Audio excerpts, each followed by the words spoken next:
penthouse, the outhouse, the jailhouse. I had too much time and money in my hands, Chris. I had almost 3 years of guaranteed contract left with AOL Time Warner for a lot of money. And Vince couldn't touch me. But could you not? I would have had to like given up 3 years of guaranteed money. Yeah, but after that, everything happened. I got messed up on the wine, women, and song deal, and I had too much time and money in my hands, and got messed up on drugs and alcohol, and at a period where I was a complete train wreck. Did he deserve it? That is the question sitting right underneath this video's title, and it is a fair one. WCW fired Lex Luger, and when the cameras went dark and the big money dried up, the man once billed as the total package ended up scraping through the same brutal blue-collar reality as the rest of WCW's forgotten giants. So before you answer that question, you need to know the full story. If you want more stories like this, tap the hype feature and give this video some hype. It helps a ton as we get into the wild part of his story. Here's what makes this more than just another wrestling fall from grace. Lex Luger was not just a mid-card guy who got lucky for a season, he was one of the highest paid athletes on cable television. He was physically sculpted into a walking billboard for a corporate empire. He had a guaranteed contract that kept paying him even after WCW was dead and buried. He was the kind of man that promoters built entire storylines around because his body alone sold tickets before he opened his mouth. And then in the space of about 4 years, he went from cashing million-dollar checks to facing 13 felony counts, paralyzed from the neck down, stripped of more than 100 pounds of muscle, and dependent on caregivers just to survive a single day. That is not a cautionary tale. That is a collapse so total and so complete that it almost defies belief. It is the kind of story you could not write as fiction because nobody would believe you. So how does a man who sat at the absolute top of the Monday Night War end up at the very bottom of everything? And how, after all of that, did he find a way back when most people had already written him off completely? Let us start at the peak, because you need to feel what he had before you can understand what losing it meant. Lawrence Wendell Fole was a physical specimen by almost any standard. Standing around 6'4" and carrying roughly 265 pounds of muscle during his prime, Fole was not just built for wrestling, he was built for television. Ted Turner, the media mogul behind WCW, treated Fole's physique as a corporate asset. Not a metaphor, an actual asset. The kind of thing you protect with a contract. And what a contract it was. During the Monday Night War years, WCW restructured how money worked in professional wrestling. While the WWF ran on a volatile system of pay-per-view bonuses and fluctuating earnings, WCW handed out multi-year guaranteed deals backed by the full financial weight of Turner Broadcasting. That meant you got paid whether you wrestled or not, whether you were injured or healthy, whether the show did strong ratings or tanked completely. You got paid. Fole had experienced life without that safety net during his first run with the WWF. For his marquee performance at SummerSlam in 1993, he received a flat payment of around $50,000. On top of that, he spent an entire summer traveling the country as the centerpiece of the Lex Express promotional tour, a massive national campaign built entirely around his image. He received zero base pay for any of that promotional work because he was not actively wrestling matches at the time. That experience told him everything he needed to know. When WCW came calling with a guaranteed deal in 1995, Fole did not hesitate. He made a surprise appearance on the very first episode of WCW Monday Nitro and instantly shifted the balance of power in the industry. It was a shot across the bow at McMahon, and it landed. The wrestling world woke up the next morning talking about it. By 1997, he had reached the absolute top. On August 4th of that year, at a live Nitro broadcast from Auburn Hills, Michigan, Fole defeated Hollywood Hulk Hogan by submission, using his finishing hold, the torture rack, to capture the WCW World Heavyweight Championship. That win ended Hogan's dominant 359-day title reign and produced one of the most electric crowd reactions in the history of professional wrestling television. The arena was completely unhinged. Over the full run from 1996 to 2000, Fole earned just under $4.8 million from WCW. His peak single year was the year 2000, when he pulled in over $1.3 million. These were guaranteed numbers, not contingent on ticket sales or pay-per-view buys, guaranteed. And he was not alone at that level. This was an entire ecosystem of men insulated from real financial risk by corporate money. That insulation felt like security. It was actually a very expensive trap that nobody warned them about while they were living inside it. Because when WCW began to collapse, it did not collapse slowly. It fell apart fast and it fell apart completely. The company lost $15 million in 1999, then $62 million in the year 2000. When America Online and Time Warner completed their massive corporate merger, the new executives running the company had no personal connection to the wrestling business and no reason to keep propping it up. In early 2001, a television executive named Jamie Kellner canceled all WCW programming on TNT and TBS. That decision made WCW functionally worthless to any outside buyer because without TV distribution, the product had no platform. AOL Time Warner ended up selling WCW's trademarks, assets, and tape library to Vince McMahon's WWF for somewhere between $4 and $7 million. A fraction of what the company had been worth just a few years earlier. McMahon took the trademarks. He took the tape library. What he did not take was the remaining high-dollar contracts of WCW's top-tier stars. Fole, Goldberg, Kevin Nash, Sting. Their contracts stayed with AOL Time Warner, which then tried to negotiate lump-sum buyout settlements to clear the liability from their books. Fole had nearly 3 years of guaranteed money left on his deal. He turned down McMahon's discounted offer and chose to stay home and collect his full payout from Time Warner. In the short term, that made financial sense. In the long term, it cost him everything in terms of professional relevance. McMahon had already been carrying a long-standing resentment toward Fole for his sudden and unannounced jump to WCW back in 1995, a move that had embarrassed the WWF on national television. Add to that the physical conditioning concerns that had been following Fole since he missed Starrcade 1998 and much of 1999. And then add what happened at WCW's very last pay-per-view event, Greed, March 2001. Fole and his tag partner, Marcus Buff Bagwell,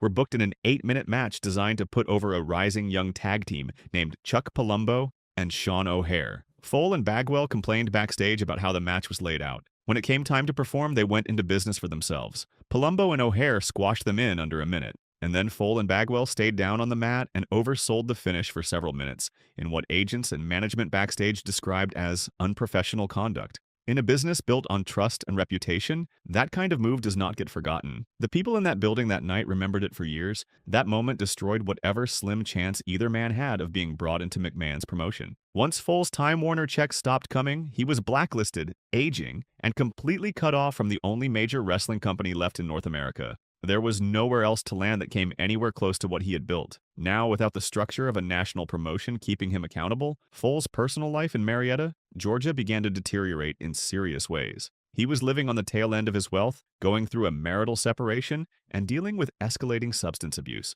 He entered into a volatile relationship with Elizabeth Hewlett, known to millions of wrestling fans as Miss Elizabeth. In April of 2003, that volatility became public. Fole was arrested and charged with misdemeanor battery after Hewlett suffered visible facial injuries and a head contusion during a physical altercation between them in their garage. 2 days after that arrest, he was arrested again, this time for driving under the influence after crashing his Porsche into another vehicle, with Hewlett in the passenger seat. Then came May 1st, 2003. Fole and Hewlett were having dinner together at their townhouse when she suddenly became completely unresponsive. Fole called 911 immediately and emergency services rushed her to Kennestone Hospital. She was pronounced dead at the age of 42. The coroner ruled her death an accidental overdose. The investigation found a lethal combination of prescription pain medication and alcohol in her system. Her blood alcohol concentration was 0.29, more than triple the legal limit. When police searched the townhouse, they discovered large quantities of controlled substances, including GHB. Fole was charged with 13 felony counts of possession of a controlled substance. He eventually pleaded guilty. He received 5 years probation, mandatory drug screening, and a fine. The tragedy permanently destroyed whatever remained of his public image and closed the door on any return to WWE television. And then, in 2007, his body gave out too. Right when it seemed like the worst was behind him, the most physically devastating moment of his life was still ahead. On October 19th of that year, Fole was traveling on a commercial airplane when he suffered a sudden injury to his neck that triggered a rare medical event called a spinal cord infarction, a spinal stroke. The stroke cut off blood flow to his spine and caused massive swelling that extended from his C6 vertebra in his neck all the way down to his D5 vertebra in his chest. The result was immediate and total. Fole was paralyzed from the neck down. For nearly a year, he remained in a quadriplegic state, completely unable to move his arms or legs. The prolonged immobility and nerve damage caused severe muscle atrophy. He lost more than 100 pounds of muscle. The man who had been presented to the world as a physical monument to human conditioning was now almost entirely reliant on medical equipment and caregivers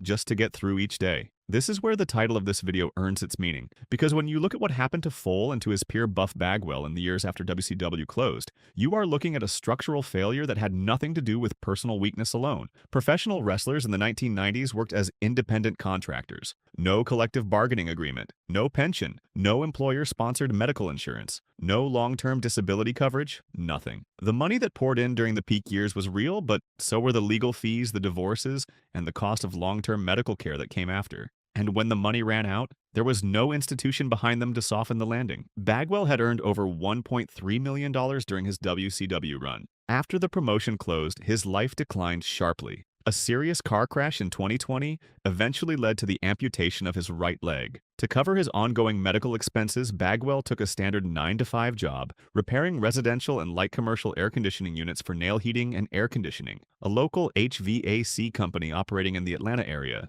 The man who once performed in front of millions of people on primetime cable television was now showing up to fix your air conditioner on a Tuesday morning. And for those who could not find steady work, the independent autograph circuit became the financial fallback. Former primetime stars showing up to high school gymnasiums and small conventions put on by minor local promotions, selling their signature for $20 a transaction, covering rent and healthcare expenses, one handshake at a time. Men who had headlined pay-per-view events in front of tens of thousands of people were now sitting behind a folding table under a fluorescent light, hoping enough fans showed up to make the drive worth it. This is what the Monday Night War actually left behind for a lot of these men. Not a legacy etched in bronze, not a comfortable retirement, a grind. So did Lex Luger deserve it? Here's where the answer gets complicated, and where the story finally turns. In August of 2005, before the spinal stroke, before the worst of what was still coming physically, Fole was sitting alone in a hotel room in the middle of what he would later describe as a severe personal crisis. He had a vivid nightmare of drowning at the bottom of a pond. He woke up from it differently than he had gone to sleep. Something about it cut through in a way that years of external consequences had not managed to do. He later described the experience as a spiritual awakening that finally showed him the emptiness of everything he had been chasing. On April 16, 2006, he attended a service at Clarkdale First Baptist Church. The pastor that morning preached from Matthew 7:24 through 29, contrasting a house built on shifting sand with one built firmly on rock. Fole later said he recognized that everything he had built his life on had been shifting sand. He formally committed to faith that day. To mark the break from his past, he poured roughly $36,000 worth of vintage wine down the drain. That spiritual foundation held when his body gave out the following year. Rather than surrendering to the paralysis, Fole leaned into rehabilitation with a discipline that mirrored the same intensity he had once brought to his physique. He partnered with former WCW World Champion Diamond Dallas Page, who had developed a specialized yoga-based physical therapy program, and the two worked together to push Fole's recovery further than most people around him expected was possible. Through that work, Fole regained enough mobility to stand briefly and take unassisted steps on camera. His close friend Steve Borden, known to fans as Sting, stayed near him throughout the recovery as a consistent source of support and personal grounding. The redemption continued in ways that went beyond just physical recovery. WWE, the company that had blacklisted him for years, eventually brought him back into the fold. Recognizing that Fole had lived through virtually every consequence that the company's talent wellness program was designed to prevent, they hired him as a consultant and counselor for that program. He now works behind the scenes, sitting with young performers and using his own story to warn them about the same traps he fell into: drug abuse, financial mismanagement, the seductive pull of personal pride that makes you think the money and the spotlight will never end. And then in 2025, it was made official. Lex Luger was inducted into the WWE Hall of Fame as part of the class of 2025. Not as a relic of a failed era, not as a pity inductee, as a man who had survived things most people would not survive, rebuilt something real from the wreckage, and earned his place in the conversation about what this industry's history actually looks like. The same company that had written him off twice gave him a standing ovation. So back to the original question, did he deserve it?